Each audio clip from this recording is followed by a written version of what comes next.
2017 ஆண்டு 31வது கேள்வி நாங்கள் பார்க்க போகிறோம். இதில் 2 வெப்பநிலைகளில் தாக்கிரையும் விளைவிரையும் கிப்ஸ் சக்தி பிரமாணங்களில் வேறுபாடு தந்துட்டு T1 விட T2 வெப்பநிலை உயர்வுன்னு சொல்லி அவங்க தந்திருக்கிறாங்க. இதில்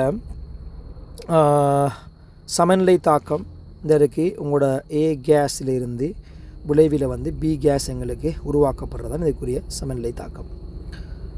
பின்வருவனவற்றுள் இத்தாக்கம் பற்றிய சரியான கூற்று. T2வில் சமநிலை மாறிலி T1 இருப்பதை விட பெரியதாகும். உங்களுக்கு தெரியும் எப்படியோ சமநிலை மாறிலி சேஞ்ச் ஆகும். ஏனென்றால் வெப்பநிலையில் ஒரு மாற்றம் இருக்குது. T1 விட T2 வெப்பநிலை எங்களுக்கு உயர்வாக இருக்குது. எனவே நாங்கள் ஒரு முடிவுக்கு வரலாம். கிப்ஸ் சக்தியில் வர மாற்றம் நீங்கள் பார்க்கலும்.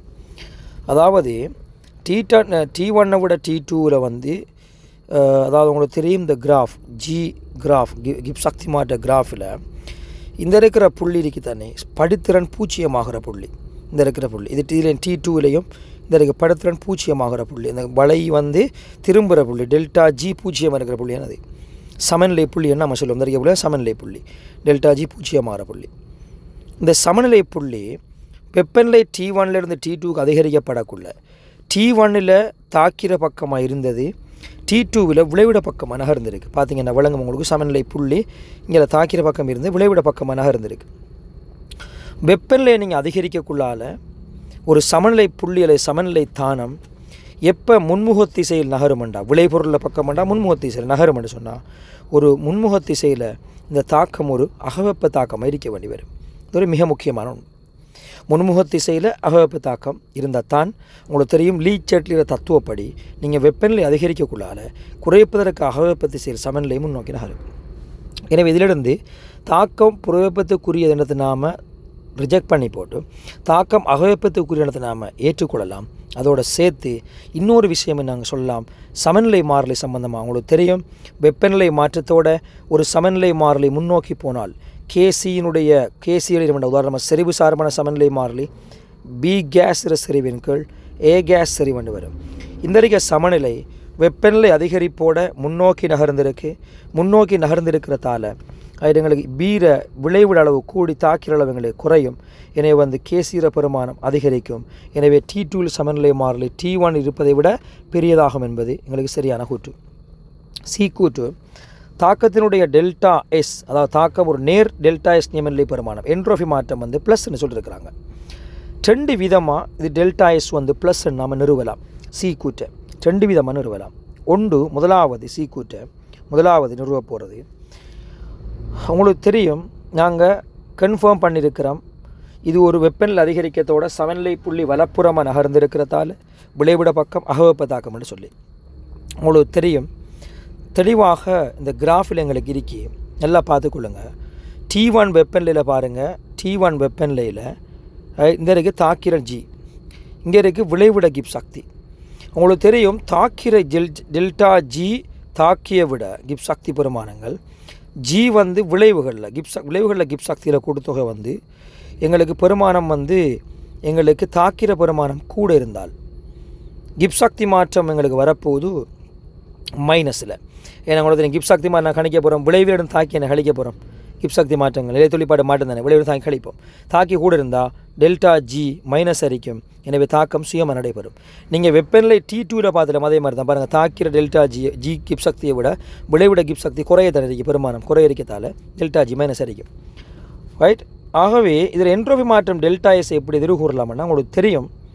ஏற்கனவே நாங்கள் தாக்கம் ஒரு அகவெப்ப தாக்கம் எடுத்திருக்கோம். அகவெப்ப தாக்கம் சுயமாக நடைபெறணும்னு சொன்னால் கட்டாயம் அதில் டெல்டா எஸ் ப்ளஸ்ஸாக இருந்தால் மட்டும்தான் இது கேளும். உங்களுக்கு தெரியும் டெல்டா ஹெச் ப்ளஸ்ஸாக இருந்து டெல்டா எஸ் என்ட்ரோபி மாற்றம் மைனஸாக இருந்தால் இந்த தாக்கம் எந்த ஒரு வெப்பநிலையும் சுயமாக நடைபெற இயலாமலே பேய்த்திரும். ஆனால் இதில் உங்களுக்கு தெரியும் தாக்கம் சுயமாக நடக்குது. எனவே டெல்டா எஸ் ப்ளஸ் அரிக்கும். எனவே சரியன்னு எடுக்கலாம். அல்லது இன்னொரு விதமாக நாங்கள் எடுக்கலாம். எப்படின்னு சொன்னால் இந்த கூற்றை நீங்கள் பாருங்கள். வெப்பநிலை T1ல் டெல்டா ஜீரை மைனஸ் பெருமானத்தை மைனஸ் தான் தாக்கிய விட விளைவு குறைய இருக்குது. இந்த அறிக்கை அதில் பெருமானம், இந்த அறிக்கை டிஃப்ரென்ஸ் தான் அதில் பெருமானம். டெல்டா ஜீரை மைனஸ் பெருமானம் வெப்பநிலை T1க்குரிய டெல்டா G1 எடுப்போம். G1 மைனஸ் பெருமானம். வெப்பநிலை T2வில் பாருங்கள் டிஃப்ரென்ஸு தாக்கிக்கும் விளைவுக்கான டிஃப்ரென்ஸு டெல்டா G2 உங்களுக்கு தெரியும் வித்தியாசம் டெல்டா G1 விட டெல்டா G2வில் உயர்வாக இருக்கிறது. ரைட், அதாவது வந்து மைனஸ் அளவு கூட இருக்குது. தாக்கம் மேலும் சுயதன்மை அடையுது. அதாவது எங்களோட கோவை இருக்குது சமன்பாடு டெல்டா G சமன் delta H minus T into delta Sல. டெல்டா H எங்களுக்கு தெரியும் ப்ளஸ் ஹண்ட்ரடம் சய ப்ளஸ் டெல்டா H சய T இன்ட்டு டெல்டா Sக்கு நாங்கள் டெல்டா Sக்கு ப்ளஸ் இருந்தால்தான் பாருங்கள், ப்ளஸ் இருந்தால்தான் வெப்பநிலை அதிகரிக்க இந்த இதில் பெருக்கம் என்ன வரும்? அப்போ எங்களுக்கு இதில் பெருக்கம் மைனஸ் வரும் வேறு ப்ளஸ் இருந்தால். ஆகவே ப்ளஸ் மாறாது, வேறு பெருக்கம் மைனஸ் வரும். எனவே வெப்பநிலை அதிகரிக்க பெருக்கம் மைனஸ் அளவு கூடும். டெல்டா ஜீரோ மைனஸ் பெருமானம் அதிகரிக்கணும். சந்திரிக்க மாதிரி டெல்டா G1 விட வெப்பநிலை அதிகரிப்போட டெல்டா ஜீரோ மைனஸ் பெருமானம் கூட்டிருக்கத்தால் டெல்டா S வந்து ப்ளஸ்ன்னு நாங்கள் முடிவுக்கு வரலாம். எனவே தான் 5வது விடயங்களுக்கு பொறுத்த வரைக்கும் ABC தான் அதுக்குரிய ஆப்ஷனாக இருக்கிறது. 32வது கேள்வி, ஒரு அட்கீன் தரப்பட்டிருக்கு, ஒரு சமச்சீரட்ட அட்கீன், அதாவது இரட்டை பிணைப்பு கார்பன் 2 பக்கமும் வேறு தொகுதிகள் இருக்கிறது. எனவே HBr போட்டிருக்கிறோம். 2 விளைவு வந்திருக்கு. மேற்குறிப்பிட்ட தாக்கம் தொடர்பான சரியான கூற்று A கூற்று மிகவும் பிழையான கூற்று உங்களுக்கு தெரியும். அட்கீன் HBr தாக்கம் அல்லது Br2 தாக்கம் அல்லது வந்து HI தாக்கம் ஒரு இலத்திரநாட்ட கூட்டல் தாக்கம். எனவே இந்த கூற்று பிழையானது. 2வது P பிரதான விளைபொருளாகும். அது உங்களுக்கு சரி. அதாவது எப்படி பிரதான விளைபொருள் நாங்கள் பார்க்குறேன்னு சொன்னால், இதில் உங்களுக்கு தெரியும் மார்க்கோனிக்கோவின் விதியை நாங்கள் பிரதான விளைவு தீர்மானிக்க பயன்படுத்தணும். இடைநிலையாக என்ன நடைபெறும்னு உங்களுக்கு தெரியும் பொறிமுறையில். பெஸ்ட்டு அட்கீன் வந்து தன்னை பைப்பிணைப்பு H+ கொடுக்கும். HBr பிணைப்பு உடஞ்சி Br இலத்திரம் வரும். இந்த இடத்துல முதல்ல உங்களுக்கு தெரியும் ஃபெஸ்ட்டு அதிகூடிய உறுதி கூடிய கார்போனியம் அயன் அதிக அளவில் வரும். ஐதரசன் கூடிய பக்கம் நேரேற்ற கூறு இணையும் என்று தான் மார்க்கோனிக்கோவின் விதி. எனவே இடைநிலையை யோசித்தோம் என்று சொன்னால் CH3 H+ மேலே பக்கம் பெய்திரும். எனவே ஈன கார்போனியம் அயன் ப்ளஸ் இருக்கும். இவரை நம்ம எடுப்போம் AN எடுப்போம். ரைட், இவர் உங்களுக்கு தெரியும் ஒரு வழி கார்போனியம் அயன் பாருங்கள், நேரேற்ற கார்பன் ஒரு H இருக்குது. இதே வேளையில் இதை மறுதலையாக ஐதரசன் குறைஞ்ச பக்கம் வந்தால் உங்களுக்கு தெரியும் என்ன வரும் என்று CH3 CH2 ப்ளஸ் வரும். எதிர்பக்கம் ப்ளஸ் வரும். ஏன்னா ஐதரசனுக்கு எதிர்பக்கம் ப்ளஸ் வரும். எனவே இது ஒரு உங்களுக்கு தெரியும் BN எடுப்போம். இது ஒரு முதல் கார்போனியம் அயன். நிச்சயமாக உறுதி வந்து ஏக்கித்தனை கூட. எனவே தான் எங்களுக்கு வந்து பிரதான விளைபொருளாக உறுதி கூடிய கார்போனியம் அயனுக்கு Br மைனஸ் இலத்திரனை வழங்கி வாரதான் எங்களுக்கு பிரதான விளைவு. எனவே P என்பது உங்களுக்கு தெரியும் Br எடுத்தோம்னு சொன்னால் இந்த இடத்துல Br எடுத்தோம்னு சொன்னால் அடுத்த ப்ளஸ் இருக்குது. அதை அடுத்த Br நினச்சோம்ன்ற வார வழி தான் P. எனவே P பிரதான விளைவு என்பது சரி. எனவே எங்களுக்கு D கூறு ஆட்டோமேட்டிக்காக பிள்ளை, Q பிரதான விளைவு என்பது பிள்ளை, Q வந்து குறைவாக தோன்ற விளைவு. தாக்கத்தின் முதல் படிமுறையில் கார்போகேட்டன் உண்டாக்கப்படுகிறது. சரி, உங்களுக்கு தெரியும் பொறிமுறை இங்கே இருக்குது, கார்போகேட்டன் உருவாக்கப்படும். எனவே 2வது விடை. இதில் பொறிமுறை உங்களுக்கு எல்லாருக்கும் தெரியும். தேவைன்னு சொன்னால் மிக விரைவாக ஒரு பொறிமுறை நாம் அதில் குயிக்க வேகமாக கழிச்சோம் என்று சொன்னால் இதில் பொறிமுறை மிச்சம் இலகுவானது. உதாரணமாக இந்த இருக்குது CH3 CH2 CH double bond CH2க்கு நாங்கள் HBr போட்டோம்னு சொன்னால் HBr பிணைப்பை காட்டணும்னு சொன்னால் உங்களுக்கு தெரியும் HBr பிணைப்பில் நீங்கள் தேவையான எங்களுக்கு டெல்டா ப்ளஸ் டெல்டா மைனஸை காட்டையிலும் பை பிணைப்பு உடஞ்ச H+க்கு வரும். Br தன் இலத்திரன் எடுத்தால் கார்போனியமான இடைநிலை என்ன வருமெண்டா பிரதான விளைவுக்குரிய பொறிமுறையாக ஐதரசன் கூடிய பக்கம் ஐதரசன் வரும். எனவே CH3 ப்ளஸ் சக எங்களுக்கு பிணைப்பு உடஞ்சி Br மைனஸ் வந்து கருநாடியாக வெளியேற்றப்படும். இந்த Br மைனஸ் கருநாடி 2ஆம் படிமுறையில் கார்போகேட்டனோட இணைதல் நடைபெறும். இதன் மூலமாக உங்களுக்கு தந்திருக்க P என்ற பிரதான விளைவு வரும். இதான் எங்களுக்கு பொறிமுறை. ஸோ வந்து எங்களுக்கு 2வது விடை பொருத்தமானது. 33வது கேள்வி, சில கைத்தொழில் செயல்முறை தொடர்பான சரியான கூற்று.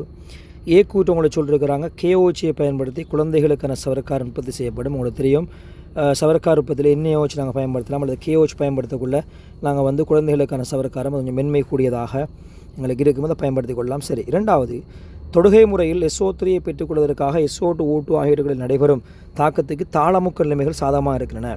தொடுகை முறை சல்பூரிக் அமில உற்பத்தியில் உங்களுக்கு தெரியும் இப்படி ஒரு சமநிலை ரியாக்ஷன் இருக்குது. அதாவது 2வது படிமுறையில் SO2 கேஸோட ஒரு 4 படிமுறை ஊடாக உங்களுக்கு தெரியும் ஒரு ஊக்கி அறைகளுக்கு கூட அனுப்பப்பட்டு எங்களுக்கு விளை உருவாக்கப்படும். அந்த தாக்கம் ஒரு புறவெப்ப சமநிலை தாக்கம். இதுக்கு நிபந்தனைகள் நாங்கள் யூஸ் பண்ணுறது நாங்கள் தொடுகை முறையில் யூஸ் பண்ணுற நிபந்தனைகள் தான் குறிப்பாக 450 இல்லை 450 மைக்ரோபாஸ் வெப்பநிலை, V2O5 solid ஓகே, ஒரு ஏடிஎம் வளிமண்டல அமுக்கம் சாதாரண வளியமுக்கம் பயன்படுத்தலாம். நீங்கள் சரியாக விளையக்கோணும். தாக்கத்தை சமப்படுத்திங்க 2 இங்கே பாங்க 2. இங்கே என்ன சொல்கிறீங்கன்னு சொன்னால் நீங்கள் தாளமுக்க நிலைமைகள் இந்த தாளமுக்க நிலைமைகள் தாக்கத்துக்கு சாதகம்னு சொல்கிறீங்க. தாக்கத்துக்கு சாதகம் அல்ல. சாதகம் பார்க்கண்டா சமநிலையை முன்னுக்கு எடுக்கணும். உங்களுக்கு தெரியும் தாக்கி வாயு மூலன்னிக்கை 3 விளைவாய் முலன்னிக்கு 2 அமுக்கத்தை நாம் அதிகரித்தோம் என்றால் தான் லீச்சட்லிற தத்துவப்படி அமுக்கத்தை குறைக்கிறதுக்கு சமநிலையை முன்னோக்கி நகரும். எனவே உண்மையாக உயர் அமுக்கம்தான் தாக்க ரீதியாக சமநிலை தாக்க ரீதியாக பார்த்தோம்னா உயர் அமுக்கம் தான் சாதகமானது. இந்த வசனங்களில் மிச்சம் நிதானமாக இருக்கணும். நாங்கள் ஒரியேற்றிய அமுக்கம் சாதகமானதுக்கு அல்ல இங்கே பயன்படுத்துறது. உண்மையாக உயர் அமுக்கம் தான் சாதகம். ஆனால் ஒரியேற்றியம் எங்களுக்கு போதுமாக இருக்குது. இங்கே ஏனெண்டா 450 ஃபாகைசி அதே மாதிரி V2O5 ஊக்கியை நீங்கள் பயன்படுத்தக்குள்ளேயே உங்களுக்கு தேவைப்பட்ட 97% அல்லது அதுக்கு அதிகமான SO3 உங்களுக்கு உருவாக்கப்பட்டுடுது. எனவே நீங்கள் ஒரியேற்றியமோட அமுக்கம் கூட்டினா நல்லமென்றாலும் கூட்ட வேண்டிய அவசியம் இல்லை. அதால் ஏற்படுற செலவு வந்து வீண்பிரிய மட்டத்தால் உற்பத்தி செலவு கூட்டு மட்டத்தால் எங்களுக்கு நாங்கள் உயரமுக்கம் தேவையில்லைன்னு சொல்லி தான் வழி அமுக்கம் பயன்படுத்துகிறோமே தவிர தாளமுக்கம் சாதகம் அல்ல. சமநிலை முன்னுக்கு எடுக்கணும். உயரமுக்கம் தான் சாதகம். இனி அந்த வசனத்தில் கிளியராக இருக்கணும். அந்த கூற்றங்களுக்கு பிழையானது. தாக்கத்துக்கு தாளமுக்கம் சாதகம் அல்ல. சி கூற்றை பொறுத்தமல்ல உங்களுக்கு தெரியும் எல்லாருக்கும். சோல்லே முறையில் K2CO3 தொகுக்கலாம் என்பது பிழையானது. சோல்வே முறையில் K2CO3 தொகுக்க முடியாது. அது தெளிவான தியரி. சோல்வே முறை சோடியம் கார்பைடு உற்பத்தியில் நாங்கள் Na2CO3 தொகுக்கலாம். ஏனெண்டா உங்களுக்கு தெரியும் சோல்வே முறையில் வந்து நாங்கள் தயாரிக்கக்குள்ளால் சோடியம் பைகார்பனேட்டை வந்து வீழ்படிவாக்கி சோடியம் கார்பனேட்டை பிரிகேடை வச்சு தான் சோடியம் கார்பனேட் சொல்லிட்டு எடுக்கிறோம். இதே இது வந்து நீங்கள் KHCO3 சொல்லிட்டு சோல்வே நிபந்தனைகளில் நீங்கள் வீழ்படிவாக்க இயலாது. ஏன் வெளிப்படிவாக்கியலண்டா சோடியம் பைகார்பனேட் பொட்டாசியம் பைகார்பனேட் கரைதிறன் கூடினபடினால முதலாம் கூட்ட சேர்வை கூட்டத்தின் வழியை கரைதிறன் அதிகரிக்கும். எனவே கரைதிறன் கூடண்டபடினால நீங்கள் வந்து என்ன செய்ய முடியாதுன்னு சொன்னால் நீங்கள் இதை வந்து வீழ்படிவாக்க முடியாது. எனவே வேறு வீழ்படிவாக்க இயலாட்டி நீங்கள் K2CO3 எடுக்க முடியாது. அந்த கூட்டு பிழையானது. டி கூட்டு பிள்ளைகள் நல்லா விளையாங்க கொள்ளுங்க. டவுன்ஸ் கலத்தை பயன்படுத்தி சோடி உற்பத்தி என்பது எங்களோட சிலபஸ் 2019 பிறகு இல்லை. ஆனால் அந்த சொல்கிற கூட்டு அந்த பழைய சிலபஸ் இருக்க சோடி உற்பத்திக்கு நாங்கள் டவுன் கலம் பயன்படுத்துறது எங்களுக்கு சரியான கூற்று அது. ஸோ 4வது விடைக்கு நான் போகலாம். இருந்தாலும் உங்களுக்கு அந்த கூற்று தேவையில்லை. பிகாஸ் அது பழைய சிலபஸுக்குரிய வசனம். இது 2017 படினால 2019 பிறகு டவுனிங் கலம் எங்களுக்கு இல்லை. 34வது கேள்வி. ஒரு பல படித்த ஆக்கம் ஒன்றை மிக மெதுவாக நடைபெறும் படிமுறை தொடர்பாக எப்போதும் அந்த வசனம் பாருங்கள் சரியா, எப்போதும் சரியான கூற்று. அதாவது எப்போதும் சரியான கூட்டு அடிக்கணும். இதில் எங்களுக்கு தெளிவாக கேட்டிருக்கார். எப்போதும் சரியான கூட்டு கேட்டிருக்கார். இதில் பல படித்த ஆக்கம் எழுதியிருக்கேன் பாருங்கள். அப்படியே இந்த அடிக்க தாக்கம் நான் கீழே எழுதி காட்டிருக்கேன். ஒரு முழு தாக்கம் A2 சக 2 B2 A2 B4 இது 2 படியில் நடக்குது. முதலாவது படி ஒரு நான் எழுதி காட்டிருக்கேன் பாருங்கள். முதலாவது படி ஒரு மெதுவான படி நாட்டுக்கு மெதுவாக. 2வது படி விரைவான படி. அப்போ உங்களுக்கு தெரியும் முதலாவது படி தானே எங்களுக்கு வீத நிர்ணய படியாக இருக்க போகுது. 2வது படி விரைவான படி. எல்லாருக்கும் தெரியும் தாக்க வீத கோவை எப்படி எழுதலாம்னு சொல்லி R சமன் தாக்க வீத மாறிலி K இன்ட்டு ஆரம்ப தாக்கைகள் யார் யார் இருக்குன்னு பாருங்கள். A2 கேஸ் ஃபீசமான குணம் உண்டு தர B2 கேஸ் ஃபீசமான குணம் உண்டு. இதே மொத்த வரிசை எங்களுக்கு 2 இருக்குது. ரைட். எங்களுக்கு என்ன சொல்கிறீங்கன்னு சொன்னால் அதாவது அதில் மூலக்கூற்றுத்திறன் ஒரு முழு எண்ணாகும். அதில் எந்த மாற்று கருத்தும் கிடையாது. உங்களுக்கு தெரியும் பிள்ளைகள் வந்து மூலக்கூற்றுத்திறன் என்பது பொதுவாக நம்ம கதைக்கிறது முதன்மை தாக்கங்களுக்கு நம்ம கதைக்கலாம். அதில் மூலக்கூற்றுத்திறன் ஒரு முழு எண்ணாகும். பாருங்கள் பல படி தாக்கத்தில் மூலக்கூற்றுத்திறன் முழு எண்ணனை வரணும். எங்களுக்கு பின்னம் வரையலாது. எனவே முழுவன் நீங்கள் 1 2 சரியான கூற்றுது. இதுக்கு மட்டுமல்ல எப்போதும் சரியான கூற்று. ஏனெண்டா வந்து பலபடி தாக்க முடியல ஒவ்வொரு படியும் வந்து உங்களுக்கு தெரியும் ஒரு முதன்மை தாக்கம். இதே முதலாவது படியை மெதுவான படியை நான் எடுத்திருக்கிறேன். ஸோ முழுவனாக இருக்குது. மாறியும் வரலாம். 2வது படியும் வரலாம். சமநிலை வரலாம். எப்படியும் வரலாம். அதன் மூலக்கூட்டுத்திறன் தாக்கத்தின் ஒட்டுமொத்த வரிசையை விட உயர்வானதாகும். தாக்கத்தில் ஒட்டுமொத்த வரிசை உதாரணமாக நான் எழுதிக்க தாக்கத்திலே பாருங்க. ஒட்டுமொத்த வரிசை எத்தனை 1 2 ஒட்டுமொத்த வரிசை எப்படி பார்த்துருக்கிறேன். மெதுவான படி வரை முதலாம் படி மெதுவான படியாக இருந்தால் மெதுவான படியில் ஆரம்ப தாக்கி ஒவ்வொரு ஃபீசமான குணம் இருக்குது. மூலக்கூட்டுத்திறன் 2. எனவே தாக்க வரிசை 2. எனவே வந்து இதை வச்சே நாங்கள் எடுக்கலாம். ஒரு பிழையான கூற்று எப்போதும் அப்படி வரையலாது. மூலக்கூட்டுத்திறன் தாக்கத்தை ஒட்டுமொத்த வரிசையை விட உயர்வானது எடுக்கணும்னு அவசியம் இல்லை. சில வேளைகளில் குறையரிக்கலாம் குறையவும் வரலாம். உங்களுக்கு உதாரணம் வந்து A2 கேஸ் வந்து 2A கேஸாக பிரிஞ்சு இந்த பொறிமுறையை நான் நீங்கள் எழுதி பார்க்கலாம். தேவையான 2A கேஸாக B2 எழுதினேன்னு சொன்னால் இதில் வந்து சில வேளைகளில் மூலக்கூட்டு ஒட்டுமொத்த வரிசையை விட மூலக்கூட்டுத்திறன் வந்து சில வேளைகளில் எங்களுக்கு குறைவாகும். 2ஆம் படிமுறை மெதுவான படியாக இருந்தால் 2ஆம் படிமுறை மெதுவான படியாக இருந்தால் இந்த வரைக்கும் இதை மாற்றி மெதுவாக கொடுத்தா இந்த வரைக்கும் தாக்கத்தில் எப்படி வருமானா A2 கேஸாக B2 2ஆம் அடுக்கண்டே வரும். மெதுவான படி 2ஆம் படி இருந்தால் மெதுவான படி வரையில் பார்க்கணுமே. அப்போ இந்த வரைக்கும் தாக்க வீத கோவையில் வந்து A2 சரிவு தர B2 2 வந்திருக்கும். மொத்த வரிசை 3. ஆனால் முதலாம் படியில் மூலக்கூட்டுத்திறன் 2 தானே வரப்போகுது. ஆகவே வந்து அந்த கூட்டு பிழையானது. அடுத்தது உங்களுக்கு தெரியும் மிச்சம் இலகுவான கூற்று என்ற பலபடி தாக்கம் உள்ள வீத நிர்ணயப்படி தான் எப்போதும் வந்து தாக்கத்தின் வீதத்தை தீர்மானிக்கும்.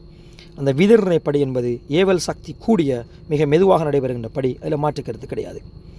டி, அதன் மூலக்கூட்டுத்திறன் தாக்கத்தின் படிமுறைகள் எண்ணிக்கைக்கு சமனாகும் என்பது எங்களுக்கு பிழையான கூறு. அப்படி நம்ம கதைக்கு எழுத எப்போதும் சமன் அறிக்கலாம். பாருங்கள், இங்கே சரியாக இருக்குது, இங்கே 2 படியில் நான் எழுதியிருக்கேன். மூலக்கூட்டுத்திறன் வந்து பாருங்கள் 2 இருக்குது. சில வேளைகளில் நீங்கள் அப்படியே 2023ஆம் ஆண்டு 23 வந்து எம்சிக்கு இது கொண்டு இருக்குது முன்னுக்கு. அந்த 23ஆம் ஆண்டு எம்சிக்கு நீங்கள் பார்க்கலும் ஒரு 10க்குள்ளே அந்த எம்சிக்கு இருக்குது. அதில் பார்த்தீங்கன்னு சொன்னால் இதே மாதிரி தாக்க பொறிமுறை சரியாக இருக்குன்னு பார்க்குது. சில 3-4 படிமுறை தாக்கம் எல்லாமே இருக்காங்க. தாக்க வரிசை உண்டு. ஏன்னா முதலாம் படி தாக்கத்தில் வந்து எங்களுக்கு தாக்க விதி வந்துடுது. என்னை வந்து அப்படி நம்ம சொல்ல இயலாது. என்னை வந்து எங்களுக்கு பிள்ளையான கூட்டு எப்போதும் அந்த கூட்டு கட்டுரைக்கத்தால் ஏயும் சியும் என்ற தலங்களுக்கு 5வது விடை பொருத்தமானது. 35 மிக இலகுவான கேள்வி. ஒளியின் முன்னிலையில் மெதேனுடன் எங்களுக்கு வந்து Cl2 கேஸ் தாக்கம் புரியும். உங்களுக்கு தெரியும் சுயாதீன மூலிகை ஒரு பிரதிவிடு தாக்கம் எங்களோட சிலபஸ் இருக்கிறது. நடைபெற முடியாத கவனம் இருக்கணும். நடைபெற முடியாத தாக்கப்படிமுறை. முதலாவது படிமுறை உங்களுக்கு தெரியும் CS3.Cl2 தாக்கி அதில் பிள்ளைகள் உங்களுக்கு தெரியும் அதில் விருத்திப்படியில் குறிப்பாக 2 தரப்பட்டிக்குது. முதலாவது 7 தரப்பட்டிக்கு விருத்திப்படியில் உங்களுக்கு தெரியும் ஒரு தாக்கிற பக்கம் ஒரு சுயாதீன மூலிகம் இருக்கும், விளைவிட பக்கம் ஒரு சுயாதீன மூலிகம் இருக்கும். எனவே எங்களுக்கு நடைபெற படிமுறை. பி என்பது முடிவுப்படியில் எப்படியும் CS3 எங்களுக்கு வரும் தொகுதிக்குள்ளே Cl வரும். 2 சுயாதீன மூலிகங்கள் சேர்ந்து ஒரு விளைவுத்தாரது முடிவுப்படி அது நடைபெறும். ஆனால் சியும் டியும் வரவே முடியாது. ஏன்னா உங்களுக்கு தெரியும் அங்கே இருக்கின்ற CH பிணையை புடஞ்சி H எங்களுக்கு வராது, H ஒருபோதும் வராது. எனவே சியும் டியும் நடைபெற முடியாததால் எனக்கு 3வது விடை. உங்களுக்கு தெரியும் விருத்திப்படியில் நடைபெற வேலை, விருத்திப்படியில் வந்து ஆரம்பிக்கும் படியில் நடைபெற வேலை, ஆரம்பிக்கும் படியில் Cl2 கேஸில் வந்து சமப்பளவு நடைபெற்று பரவிய சூரிய ஒளி முன்னிலையில் 2 Cl எங்களுக்கு வரும். இதே வேளையில் வந்து உங்களுக்கு தெரியும் அடுத்த கட்டங்களில் Cl2 கேஸ் Cl வந்து என்ன செய்யும்னு சொன்னால் உங்களோட CH4 ரியாக்ட் பண்ணும். ஏன்னா CH4 ரியாக்ட் பண்ணி இதில் காணப்படுற பிணைப்புகளை உடைக்கக்குள்ளால் உங்களுக்கு வந்து தொகுதியில் HCl சேர்த்து CS3 எங்களுக்கு உருவாக்கப்படும். HCl CS3 திருப்பி Cl2 கேஸ் வந்து உங்களுக்கு CS3 உருவாக்கி மீண்டும் ஒரு சமப்பளவு நடைபெறுகின்ற பொழுது எங்களுக்கு CS3Cl சக Cl உருவாகும். இதான் எங்களுக்கு தந்திருக்கின்ற அந்த ஏயில் தந்திருக்கிற விடயம். முடிவுப்படியில் சுயாதீன மூலிகங்கள் சேர்றது CS3 Cl சேர்ந்து எங்களுக்கு CS3Cl தரலாம், CS3 சேர்ந்து C2H6 தரலாம், Cl2 தரலாம். இதுவும் சாத்தியம். எனவே பொருத்தமான விடை 3வது. NH3 NF3 2ஐயும் நாங்கள் வரைவோம். உங்களுக்கு தெரியும் NH 2 வந்து ஒரே நைதரசன் மையணுன்றதால் உங்களுக்கு தெரியும் வந்து ஒவ்வொரு தனிச்சோடி வரும். இதே வேளையில் NF3 2மே வந்து ஒரே வடிவான மூலக்கூறுகள், முக்கோண கூம்ப வடிவான மூலக்கூறு. என்ன பிரச்சனைண்டா இதில் இன்றைக்கி மூலகங்களில் மின்னெதிர்த்தன்மையை கம்பேர் பண்ணோம்னு சொன்னால் மின் எதிர்த்தன்மை உங்களுக்கு தெரியும் ஐதரசனை விட நைட்ரஜனுக்கு கூட அதை விட ஆகக்கூட மூலகங்கள்லேயே ஃப்ளோரினுக்கு. எனக்கு என்ன சொல்கிறீங்கன்னு பார்ப்போம். முதலாவது NH3யிலும் பார்க்க NF3யில் பிணைப்புச்சோடி தள்ளுகைகள் நலிவானவையாகும். பிணைப்புச்சோடிகளுக்கு இடையில் தள்ளுகை எப்படி பார்க்குறேன்னு சொன்னால் மைய அணுவிலையும் ஒவ்வொரு தனிச்சோடி இருக்கிறதால அவங்க பார்க்க வேண்டி வரும். எப்படின்னு சொன்னால் மைய அணுவை நோக்கிய இலத்திரன் செறிவை நீங்கள் பார்க்கணும். மைய அணுவை நோக்கிய இலத்திரன் செறிவு அதிகரித்தா பிணைப்புச்சோடிகளுக்கு இடையில் தள்ளுகை அதிகமாக இருக்கும். எனவே உங்களுக்கு தெரியும் NH3யில் நைதரசனுக்கு மின்னகத்தன்மை கூட பிணைப்புச்சோடு இலத்திரங்கள் நைதரசன் பக்கம் இருக்கும். ஆனால் NF பிணைப்புச்சோடு இலத்திரங்கள் ஃப்ளோரின் பக்கம் அரிக்கத்தால் மைய அணுவை நோக்கி இலத்திரன் செறிவு பாருங்கள் எங்களுக்கு வந்து இருக்க போகுது. NH3யில் தான் அதிகமாக வந்து மைய அணுவை நோக்கி இலத்திரன் செறிவு அதிகமாக இருக்கும். எனவே பிணைப்புச்சோடிகளுக்கு இடையில் காணப்படுற தள்ளுகை NH3யில் உயர்வு வரைக்கும் NF3யை விட. ஏன்னா NF3யில் பிணைப்புச்சோடி வந்து வெளியணுவான ஃப்ளோரின் பக்கம் பெய்திரு மின்னத்தின் கூண்டத்தால். எனவே NH3யை விட NF3யில் பிணைப்புச்சோடி தள்ளுகை நலிவென்பது சரியான கூற்று. இருமுனை திருப்பம் பார்க்குறது உங்களுக்கு தெரியும். இருமுனை திருப்பம் பார்க்கின்ற பொழுது ஒரு மூலக்கூறில் முதல்ல தனிச்சோடிகளில் திருப்பம், பிணைப்புச்சோடியில் திருப்பம் நீங்கள் பார்க்கணும். NF3 NH3யை விட உயர் இருமுனை திருப்பம் பார்ப்போம். உங்களுக்கு தெரியும் பிணைப்புச்சோடி தள்ளுகை மின்னழுத்தன்மை கூடிய பக்கம் இருக்கும். பிணைப்புச்சோடிகள் இருமுனை திருப்பம். ஸோ NH3யில் நைதரசன் பக்கம் இருக்கும். NF3யில் வந்து பிணைப்புச்சோடி தள்ளுகை வந்து இருமுனை திருப்பம் ஃப்ளோரின் பக்கம் இருக்கும். மின்னழுத்தன்மை கூடினால பக்கம். தனிச்சோடி தள்ளுகை உங்களுக்கு தெரியும். எப்போவும் நாங்கள் தனிச்சோடி தள்ளுகை வெளிநோக்கி இருக்கும். 2 பேர்லையும் வெளிநோக்கி இருக்கும். பாருங்கள் விளைவு தள்ளுகையை விளைவு இருமுனை திருப்பத்தை வெளிப்பக்கமாக எல்லாம் இருக்கேன். NH3யில் வந்து தனிச்சோடிகளில் பிணைப்புச்சோடி தள்ளுகை. ஆனால் NF3யில் தனிச்சோடி தள்ளுகை வெளிநோக்கி, பிணைப்புச்சோடி தள்ளுகை இங்கே பக்கம் வெளிநோக்கி எதிர்த்திசையில் இருக்கத்தால் இல்லை விளைவு இருமுனைவு திருப்பம் அல்லது விளைவு தள்ளுகை என்பது குறையரிக்கத்தால் NF3 உயர் முனைவாக்கம் அடையலாது. NS3 தான் உயர் முனைவாக்கத்தை கொண்டது. எனவே அந்த கூற்று எங்களுக்கு பிழையானது. NF3 ஆனது NS3யை விட வலிமையான லூயிஸ் மூலமாகும். லூயிஸ் மூலம் என்பது எப்படி பார்க்கணுன்னு சொன்னால், தனிச்சோடியை வழங்குகிற ஆற்றல். தனிச்சோடி நைதரசனட்டான் இருக்குது. NS3லையும் நைதரசன்ட்ட தனிச்சோடி இருக்குது. NF3லையும் தனிச்சோடி இருக்குது. நைதரசன் தனிச்சோடியை வழங்குகிற ஆற்றல் கூட இருந்தால் எங்களுக்கு மூளை இயல்பு கூட இருக்கும். இப்போ தான் நாங்கள் பார்த்தோம், பிணைப்பிச்சோடி அமோனியாவில் நைதரசன் பக்கம் இருக்கும், ஃப்ளோரின் NF3யில் உங்களுக்கு ஃப்ளோரின் பக்கம் இருக்கும். எனவே NF3யில் காணப்படுற நைதரசனில் பெரியோர் இலத்திரம் பற்றாக்குறை வரும். எனவே தனிச்சோடி இலத்திரனை சுதந்திரமாக வழங்க முடியாது. NS3யில் அப்படி இல்லை, ஏவுற தொகுதி எச்சிருக்கு 3 நைதரசனுக்கு இலத்திரனை கொடுக்கறதால இலத்திரன் வெளியிருந்து கூட இலத்திரம் வருது. எனவே இந்த தனிச்சோடியை கொடுக்குற ஆற்றல் மிக உயர்வரைக்கும் இலகு வரைக்கும். தனிச்சோடியை வழங்குகிற ஆற்றல் தான் ஒரு லூயி மூலம். லூயி மூலம் என்பது தனிச்சோடி இலத்திரனை வழங்குதல். எனவே வலிமையான லூயி மூலமாக நிச்சயமாக NS3 அன்று இருக்கணும், NF3 இருக்க முடியாது. பிழையான கூற்று. டி கூற்றை பாருங்கள். NS3யில் NH என்பது நைதரசன் ஐதரசன் என்பவர்கள் காணப்படுற மின்னெதிர்த்தன்மை வேறுபாடு NF3யில் Nக்கும் Fக்கும் உள்ள காணப்படுற பெருமானத்துக்கு ஏறத்தாழ சமனாகும். கிட்டத்தட்ட உங்களுக்கு தெரியும், நைதரசன் பவுலிங் அளவுடைய பெருமானம் கட்டாயம் ஞாபகம் இருக்கணும் உங்களுக்கு. பவுலிங் அளவுடைய பெருமானம் நைதரசனுக்கு அன்னளவாக ஒரு 3, நைதரசனுக்கு 3, ஐதரசனுக்கு 2.1. எனவே டிஃப்ரெண்ட்டாக பாருங்கள் பிள்ளைகள், டிஃப்ரெண்ட்டாக பாருங்கள். 0.9 கிட்டத்தட்ட. இதே மாதிரி நைட்ரஜனுக்கும் ஃப்ளோரினுக்கும் இடையில் சொல்லியிருக்கிறாங்க. நைதரசனுக்கு 3, ஃப்ளோரினுக்கு 4, அன்னளவாக 1. எனவே 2க்கும் இடையில் ஏறத்தாழ கிட்டத்தட்ட ஒரே மாதிரி மின்னழுத்தன்மை வேறுபாடு இருக்குது. எனவே எங்களுக்கு சரியான கூற்று. எனவே 4வது விடைக்கு நாங்கள் போகலும். பிள்ளைகள் 37வது கேள்வி. 1000 கெல்வினில் உங்களுக்கு தந்திருக்கிறாங்க NO கேஸ், அதே மாதிரி Br2 கேஸோட தாக்கி NOBr வர தாக்கத்துக்கான சமநிலை மாறிலி தரப்பட்டிருக்கு. 1.25 10/2. எனவே இது முன்முக தாக்கத்துக்கான சமநிலை மாறிலி உங்களுக்கு தந்திருக்கிறாங்க. நான் கேசின்னு எடுத்திருக்கிறேன். கேட்டிருக்கு சமநிலை குறிப்பாக எல்லாத்துலேயும் பின்முகத்தாக்க சமநிலை மாறிலி 4 கேள்வியும் இருக்குது. ஸோ முதல்ல அதை நம்ம துணிவோம். உங்களுக்கு தெரியும், ஒரு தாக்கத்தில் முன்முகத்தாக்க சமநிலை மாறிலிக்கும் பின்முகத்தாக்கத்தில் சமநிலை மாறிலிக்கான தொடர்பு. பின்முகத்தாக்க சமநிலை மாறிலும் கேசி டேஷ்னு எடுக்கிறேன். கேசி டேஷ் தொடர்பு என்ன சொன்னால், கேசி என்பது 1 கீழ் கேசி டேஷாக இருக்கும். எனவே கேசி டேஷ் சமன் பின்முகத்தாக்க சமநிலை மாறிலி 1 கீழ் கேசி. எனவே 1 கீழ் 1.25 தர 10/2 10/2 அதாவது இந்த இருக்கு 1 கீழ் 1.25 தர 10/2 10/2 மேலே எடுத்தோம்னா 100 கீழ் 1.25. ஸோ நம்ம சுருக்கினோம்னா எங்களுக்கு 100 தர நீங்கள் சுருக்கி பார்த்துக்கொள்ளலாம் 10 வர்க்கத்தின் கீழ் 125. எனவே நம்ம சுருக்கினோம்னு சொன்ன எங்களுக்கு 80 மூல் டெசிமீட்டர் -3 எங்களுக்கு பொருத்தமான விடையாக இருக்கும். So 100 1.25 right. ஸோ எங்களுக்கு 100 12.5 8 12.5 10/2 மேலுக்கு போனால் 10. So 10 80 மூல் decimetre -3. எனவே எங்களுக்கு மிக தெளிவாக பின்னருக்கு CD கூற்றுகளை நாங்கள் விட்டு விடலாம். என்னென்னா பின்முகத்தாக்க சமநிலை மாறிலி 80. AB ரெண்டும் சரியா, AB ரெண்டும் பிழையா, AB சரியான எப்படி பார்க்குறேன்னு சொன்னால், பின்முகத்தாக்க சமநிலை மாறிலி கேசி டேஷ் சமன் 80 மூல் டெசிமீட்டர் -3. பாருங்கள், பெரிய ஒரு டிஃப்ரெண்ட் இருக்குது. முன்முகத்தாக்க சமநிலை மாறி 1.5 10/2 மிக குறை இருக்குது. பின்முகத்தாக்க சமநிலை மாறி நல்லா கூட இருக்கின்ற என்ன அர்த்தம்னா, சிம்பிளாக நீங்கள் தீர்மானிக்கலாம். சமநிலை தானம் பின்னோக்கி நகர்ந்துருக்கு 10/2 அடுக்கு முன்னோக்கி. என்ன உங்களுக்கு தெரியும், சமநிலை மாறிலிக்கான கோவை வரையறுக்கிறது. உதாரணமாக நம்ம கேசிக்கான கோவை எப்படி வரையறுப்போம்? கேசிக்கான கோவை வரையறுக்கின்ற பொழுது கேசி சமன் விளைவு தானே போடுவோம். NOBr கேஸ் 2ஆம் அடுக்கின் கீழ் NO கேஸ் 2ஆம் அடுக்கு தர Br2 கேஸ் எனக்கு வரப்போகுது. கேசி டேஷுக்கான கோவை வரையறுக்கின்ற பொழுது மாறி அதுக்குரிய விளைவு 2 NO கேஸ் தர உங்களுக்கு தெரியும் Br2 கேஸின் கீழ் உங்களுக்கு 2 NOBr என்று வரப்போகுது. 2 NOBr தெளிவாக மிக தெளிவாக நாம் கதைக்கலாம். உங்களுக்கு தெரியும் கேசீர பெருமானம் மிக குறைய இருக்குது 10/2. எனவே NOBR அளவு குறைய இருக்குது, NOBR அளவு கூட இருக்குது. அல்லது KC-80 மிகப்பெரிய பெருமானம் முன்தாக்கு சமநிலையோட கம்பேர் பண்ணக்குள்ள.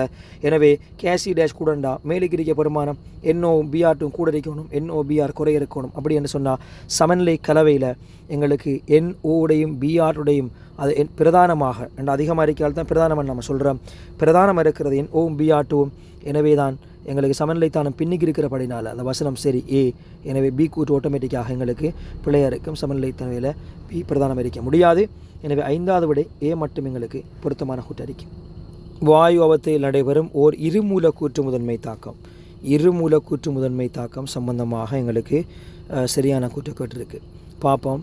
முதல்ல இருமூலக்கூற்று முதன்மை தாக்கம் நார்மலாக யோசிச்சு பார்ப்போம். உதாரணமாக ஒரு A2 கேஸில் இருந்து ஒரு 2A கேஸ் வாரது ஒரு முதன்மை தாக்கம், இருமூலக்கூற்று தாக்கம். பாருங்கள், பீசமான குணகம் அல்லது சொல்லிய 2A2 எடுப்போம். 2A2 எங்களுக்கு ஒரு 4A கேஸ் சும்மா போட்டிருக்கேன், 4A கேஸ் வந்துருக்கு. அப்படி எடுப்போம்.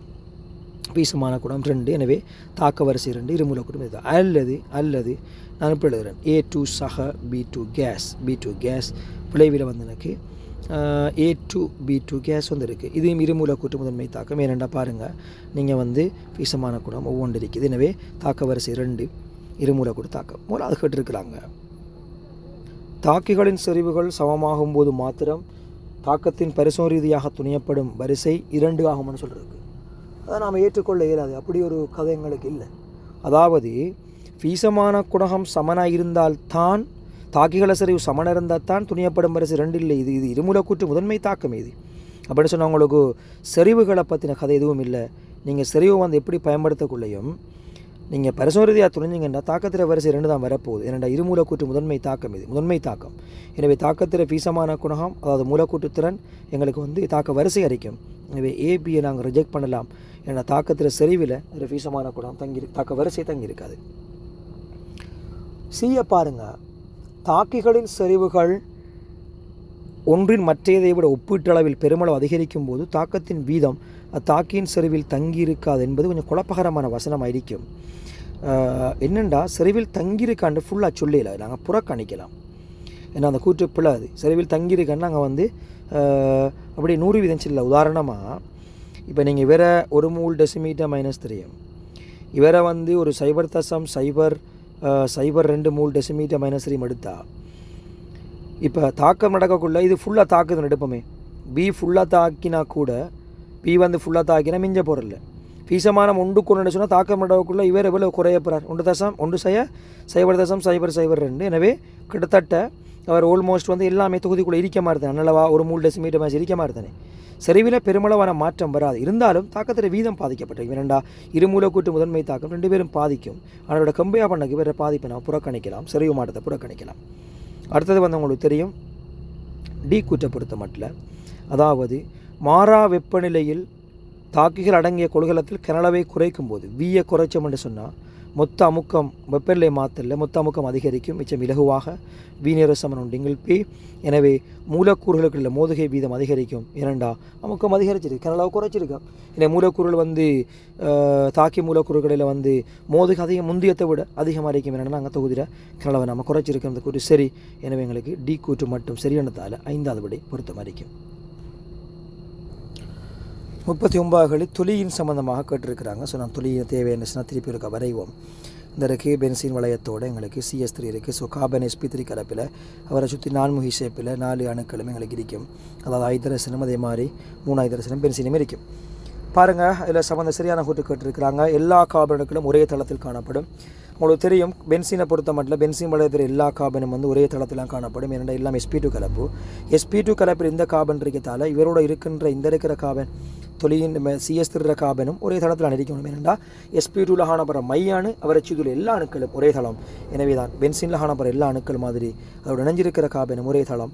எனவே அந்த கூற்று எங்களுக்கு சரியான கூற்று. எல்லா கார்பன் பிணைப்பு நீளங்கள் ஒன்றுக்கொண்டு சமனாகும். எல்லா கார்பன் பிணைப்பு நீளம் கேட்டிருக்கு. உங்களுக்கு தெரியும் பென்சீனுக்குள்ளே உள்ள கார்பன் பிணைப்பு நீளம் எல்லாம் பரிவினால் பகுதி இரட்டை பிணைப்பு தன்மை அடையும். அது ஒன்றுக்கொண்டு சமன். ஆனால் இங்கே இருக்கிறது உங்களுக்கு தெரியும் இது வளமையான ஒரு ஒற்றை பிணைப்பு. இது C ஒற்றை பிணைப்பு C. எனவே எல்லாம் சமன் அடிக்க இயலாது. எனவே இந்த கூற்று பிழையானது. எல்லா கார்பன் ஐதரசன் பிணைப்புகள் அது நீளம் கொண்டு சமனாகும். பென்சீனுக்கு உள்ளே பார்த்தீங்கன்னு சொன்னால் இங்கே இருக்கிற பிணைப்பு எச்சை பார்த்தீங்கன்னா கார்பன் ஐதரசன் பிணைப்பை பொறுத்த மட்டும் நிறைய பிணைப்பு உருவாக்கப்பட்டிருக்கு. கார்பன் sp2 கலப்போபிடலும் ஐதரசன் 1s அணுவோபிடலும். ஆனால் இங்கே இருக்கிற பிணைப்பு CH பிணைப்பு கார்பன் sp3 கலப்போபிடலும் ஐதரசன் 1s அணுவோபிடலும். எனவே இதன் நீளம் வந்து உயர் வரைக்கும்ன்றதால எங்களுக்கு எல்லாம் வராது. பென்சீனுக்கு உள்ளண்டா ஓகே, ஆனால் எல்லாம் வந்து வராது போல. எல்லா கார்பன் பிணைப்பு கோணங்களும் கார்பன் பிணைப்பு கோணம் 120 உங்களுக்கு தெரியும். அந்த கூட நாம் எக்ஸப்ட் பண்ணிக்கொள்ளலாம். என்ன காரணம்டா பென்சீனுக்குள்ள எல்லாமே sp2 கலப்பு. எனவே இந்த கார்பன் இன்னொரு கார்பன் இங்கே பக்கம் கார்பன் 120 இது 120 எல்லாம் 120. இங்கே இருக்க கார்பனை பார்த்தீங்கன்னாலும் இவர் sp2 கலப்பு தானே. எனவே இவரை சுற்றி உள்ள 3 கார்பன் 120 பாகை, இது 120 பாகை. எனவே வந்து எல்லா கார்பன் பிணைப்பு கோணம் 120 பாகை என்பது சரி. எனவே 4வது விடைக்கு நாங்கள் போகலாம். மிச்சம் இலகுவான ஒரு கேள்வி அது. 40வது கேள்வியில் கொஞ்சம் சின்ன விடயங்கள் சரியாக கொஞ்சம் நீங்கள் உள்வாங்கிக் கொள்ள வேண்டி வரும். அதாவது நீர்நிலைகளில் உள்ள சல்ஃபேட்டுகள் நீர்நிலைகள் காணப்படுற சல்ஃபேட் SO2- வந்து அதாவது சல்ஃபேட்டுகள் வளிமண்டல H2S ஒரு மூலமாகும். ஏண்டா வளிமண்டலத்தில் வந்து H2S உருவாக்கப்படுறதுல ஒரு வந்து அடிப்படை மூலம் என்று சொல்கிறது உண்மையாக வந்தது சரியான கூற்று. ஏனெண்டா வந்து பொதுவாக நீர்நிலைகளில் காணப்படுற சல்ஃபேட் அயன்கள் காற்றின்றிய நிபந்தனைகள் உருவாக்கப்படுகின்ற பொழுது H2S ஆக மாற்றப்படும் உங்களுக்கு தெரியும். எனவே வந்து காற்றின்றிய நிபந்தனை உருவாக்கப்படுற சந்தர்ப்பங்களில் H2S வாரத்துக்கு வாய்ப்பு இருக்குது. எனவே வந்து H2Sக்கு ஒரு மூலமாக சல்ஃபேட் எடுக்கலாம். இரண்டாவது SO2 SO3 மாற்றப்படும் NO கேஸாக துரிதமாக்கப்படும். இது வந்து உண்மையாக இப்போ பொதுவாக கதைக்கிறல்ல. பட் இருந்தாலும் முந்தியுள்ள விடயங்கள் 2017 2019க்கு முந்தியுள்ள காலப்பகுதியில் இந்த தாக்கத்திற்கு ஊக்கியாக NO கேஸ் தொழிற்படும் என்பது நாம் ஏற்றுக்கொள்ளலாம். முந்தி ஒரு கதைக்கப்படுற ஒரு விடயம் அது. பட் இப்போ பொதுவாக கதைக்கிறல. பட் இருந்தாலும் சும்மா தகவலுக்காக வச்சுக்கொள்ளுங்கள். SO3 கேஸ் வந்து SO2 அவுட் சேரப்படுறதுக்கு NO கேஸ் ஊக்கியாக தொழிற்படும். சி கூட்டு மிகவும் பிழையான கூட்டு. சுவட்டு எரிபொருள் தகனத்தின் போது NO கேஸ் ஒரு வளிமாசாக்கியாக கருதப்படுவதில்லை. பிழை உங்களுக்கு தெரியும். பிரதானமாக ஒளிரசாயன தூமத்தில் வந்து மிக முக்கியமான காரணம். அதோடு உங்களுக்கு தெரியும் பிள்ளைகள் இந்த NO கேஸ் வந்து ஜெட் விமானங்கள் வந்து விடுவிக்கப்படுறதால் NO கேஸ் உங்களோட ஓசோன் படைக்கும் ஒரு சிறு பாதிப்பை ஏற்படுத்தும். எனவே எங்களுக்கு அது பிழையான கூற்று. டி மின்னல் மூலம் வளிமண்டலத்தில் உள்ள SO2 அகற்றப்படும் என்பதை நம்ம எப்படி எக்ஸப்ட் பண்ணேலும் என்று சொன்னால் அதை வந்து நேரடியான தொடர்பு கேளாட்டியும் நீங்கள் எப்படி எடுக்கலும்னு சொன்னால் வந்து இப்படி யோசிக்கலாம். இடிமின்னல் நடைபெறுமாக இருந்தால் இடிமின்னல் டைமில் கிடைக்கிற சக்தியை பயன்படுத்தி N2 O2 தாக்கம் அடைஞ்சு NO வரும் தானே. NO வந்து நம்ம சொன்ன மாதிரி SO2 வந்து SO3 மாற ஊக்கி தானே. எனவே மின்னல் மூலம் உருவாக்கப்படுற NO கேஸ் வளிமண்டலத்தில் காணப்படுற SO3 மாத்திரத்தால் எங்களுக்கு மின்னல் வந்து SO2 அகற்றப்படும் என்ற கூட சரியான எடுக்கலாம் தானே. எங்களை எடுத்த மட்டும் சொன்னால் நாங்கள் 5வது விடையை போகலாம். எனவே எங்களுக்கு 40க்கு 5வது விடையை போகலாம்.